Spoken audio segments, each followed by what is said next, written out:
Hola, ¿qué tal? Buenas tardes. Bueno, Nicolás cerró hablando del centauro.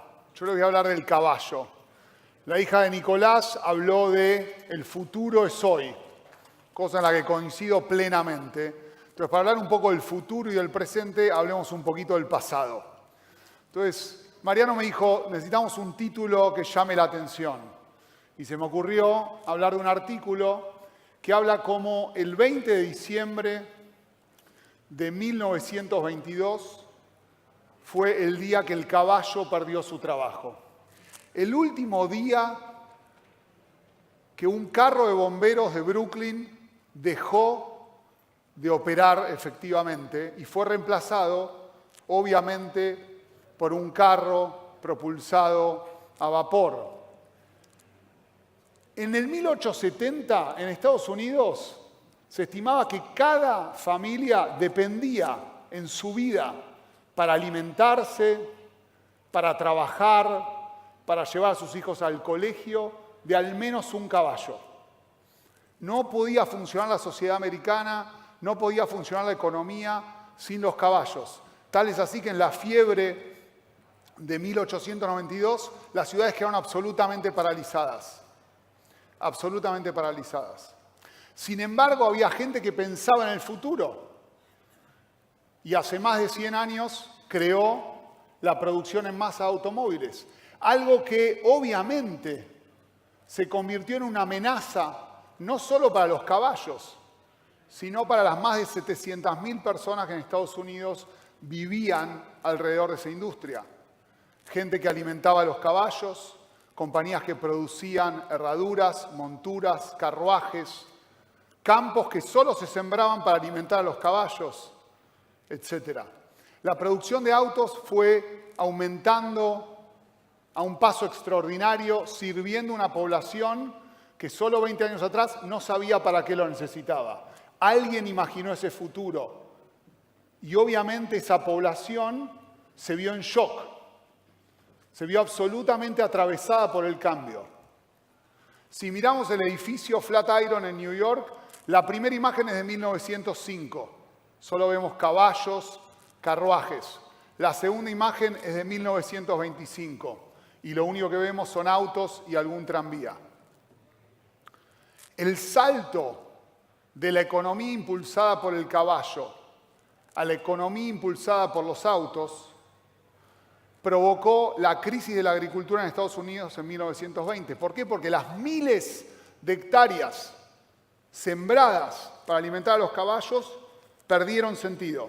Esa crisis después derivó en la Gran Depresión y se perdieron aproximadamente el 100% de esos 700.000 puestos de trabajo. Sin embargo, la industria del automóvil creó nuevos puestos de trabajo, más de 7,5 millones. La inteligencia artificial no puede hacer que no se me caiga el micrófono, pero bueno. Entonces, el neto entre los puestos de trabajo que perdió Estados Unidos por el caballo y los que ganó es absolutamente favorable. Además, creó dos industrias que básicamente no existían. La industria del crédito al consumo, porque la gente necesitaba plata para poder comprar su primer auto, para que cada familia estadounidense dependiera de un automotor como antes lo hacía de un caballo. Entonces se crearon bancos e instituciones financieras que se ocupaban de otorgar créditos al consumo. Y la industria de la publicidad, que no solo promocionaba esos créditos al consumo, sino que tenía que cambiar la forma de vender. Porque no era lo mismo para alguien pasar por un cartel a la velocidad a la que circula un caballo que pasar por un cartel a la velocidad que circula un auto. Entonces, creo que hay dos miradas sobre el presente y sobre el futuro. La primera es la que nos trae Jack Welch y nos dice, si el cambio interno es más lento que el cambio externo, el fin es inminente. Y después de esto vendría un slide que diría que el 50% de las empresas de Fortune 500 desaparecieron en los últimos 20 años. Sin embargo, mi mirada es un poquito diferente, es más optimista. Yo creo que si nosotros pensamos que si cambiamos internamente, como individuos, como organizaciones, como gobierno, como empresas, más rápido que el contexto, la oportunidad es única. Si entendemos lo que está pasando y podemos proyectar nuestro negocio, nuestro emprendimiento, nos podemos proyectar a nosotros mismos hacia adelante, la oportunidad a capturar es absolutamente infinita. Entonces mi mirada es optimista, no solo sobre el presente, sino sobre el futuro. Y este cambio ya nos sucedió, porque es parte del proceso evolutivo de los seres humanos. Las bases del poder económico, dice Jeffrey Moore, también están evolucionando. Entonces, en la economía agraria, el poder económico estaba basado en la tierra, en la capacidad de un señor feudal de tener tierra, de tener gente que sirva y trabaje esa tierra y de tener un poder militar que proteja esa tierra. Después de la revolución industrial, en la economía industrial, el factor de poder económico pasó a ser el capital. Aquel que tenía acceso a capital para producir y distribuir en gran escala fue quien primó en la economía industrial, en la que todavía estamos, de hecho. Y todavía es un postulado real. De hecho, conviven las tres economías, ¿no? Sin embargo, lo que Moore dice es que en la economía digital, el poder está basado en los datos. En la capacidad no solo de capturar un dato en un momento único donde nadie más es capaz de tener ese dato y donde tenemos sistemas inteligentes que nos permiten obtener valor de esos datos. Y nuestras organizaciones están preparadas para sacar valor real, para monetizar esos datos. Entonces, lo que llamamos transformación digital es el momento que nosotros estamos viviendo hoy y probablemente un 15-20% de las organizaciones en esta sala están atravesando de un modo u otro, o probablemente es más, porque en Argentina rondará probablemente el 35-40%, de organizaciones que están pensando, sin importar su tamaño, sin importar su industria, cómo transformarse, cómo obtener valor de este cambio tan trascendental que estamos viviendo. Sin embargo, la transformación digital en sí misma no tiene impacto. Como ningún otro cambio en la historia, ni la transición del caballo al auto, ni la economía agraria a la industrial, ni la industrial a la digital, el valor no está en la tecnología. El valor está en lo que los seres humanos hacemos con esa tecnología. Y la capacidad real de impactar una sociedad, un país, una empresa, un gobierno a través de la tecnología tiene que ver con el cambio de los individuos, pero sobre todo con la transformación cultural. Porque de vuelta, si queremos hablar del presente o del futuro y volvemos al pasado, el salto del caballo al auto tuvo que ver con determinación cultural, de gente que no quería convivir en una ciudad alterada por los caballos y quería algo diferente. Lo mismo pasa en las organizaciones, lo mismo pasa en las sociedades, lo mismo pasa en los gobiernos. Entonces nuestro foco no tiene que estar únicamente en la tecnología, sino que tiene que estar enfocado en la gente que va a llevar adelante ese cambio y en la cultura que nuestras organizaciones o instituciones tienen que tener para favorecer ese cambio y obtener un impacto a través del mismo.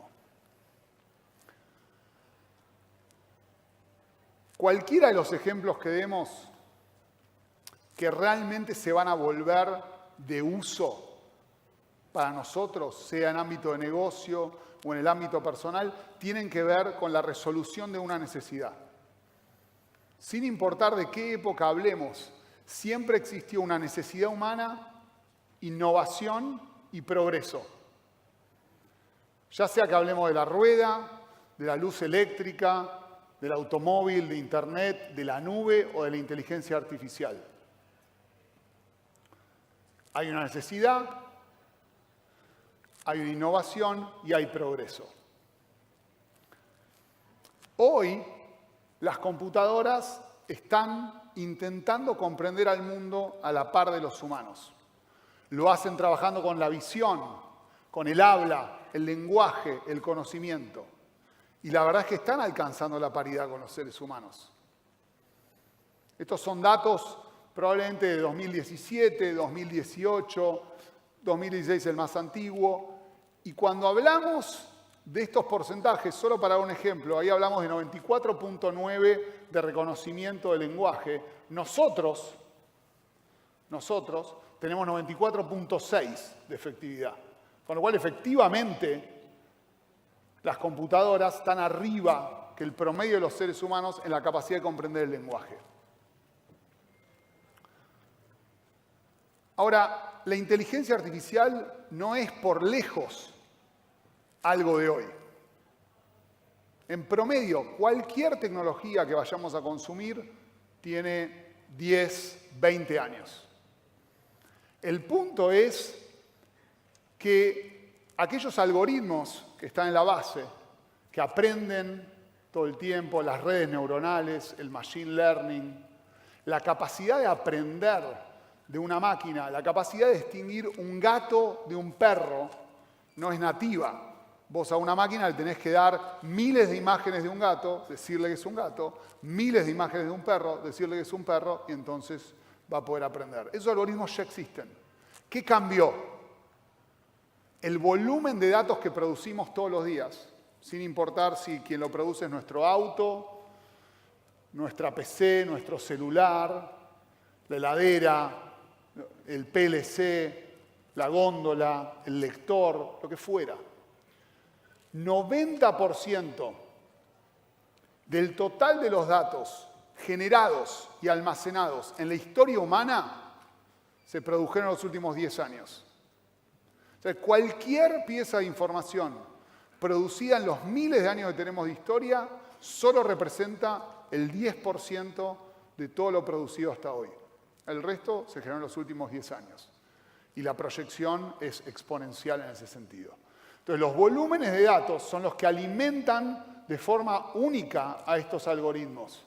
Y lo que necesitan es la nube, de lo que hablaba Nicolás. No una nube etérea, ¿no? Una nube que son edificios como este, llenos de cables, refrigeración y servidores físicos conectados por cables suboceánicos, porque no hay nada parecido a la nube, es todo absolutamente físico, que nos permite procesar esos datos y esos algoritmos en tiempo real. Nicolás hablaba de Waze o Google Maps, que yo lo usé para llegar acá, que parece que es algo transparente, sin embargo está todo el tiempo procesando ¿contra qué? Contra la nube. ¿Qué? Algoritmos que ¿qué observan? Datos que les damos nosotros. Por eso la inteligencia artificial hoy está tan presente, porque hoy realmente es posible que esos algoritmos nos otorguen valor e información. Entonces, nosotros como seres humanos tenemos una oportunidad. Nosotros podemos pensar que la inteligencia artificial viene a reemplazarnos. Podemos tratar de comprender qué es lo que podemos hacer con esa tecnología, cómo operar con ese poder, cómo aprender la lógica de la inteligencia artificial, cómo aplicarle ética, cómo aplicarle regulación, cómo hacerla parte de nuestro día a día, cómo hacerla parte de nuestro negocio para que nuestro negocio sea más productivo. Hace poco CIPEC emitió un informe que dice que si tomáramos la inteligencia artificial como factor de producción en Argentina, podríamos crecer hasta 3 puntos más el PBI por año. Entonces, tenemos que repensarnos y tenemos que definir cada uno de nosotros y nuestras organizaciones cómo vamos a llevar este cambio hacia adelante. ¿Vamos a entender a la inteligencia artificial como una amenaza o vamos a comprender que la inteligencia artificial viene a amplificar las capacidades de los seres humanos? ¿Vamos a mirar el mundo a través de los lentes de la frase de Jack Welch, pensando que el fin está cerca? ¿O vamos a anticiparnos al contexto y vamos a generar una oportunidad que es única y extraordinaria? Muchísimas gracias.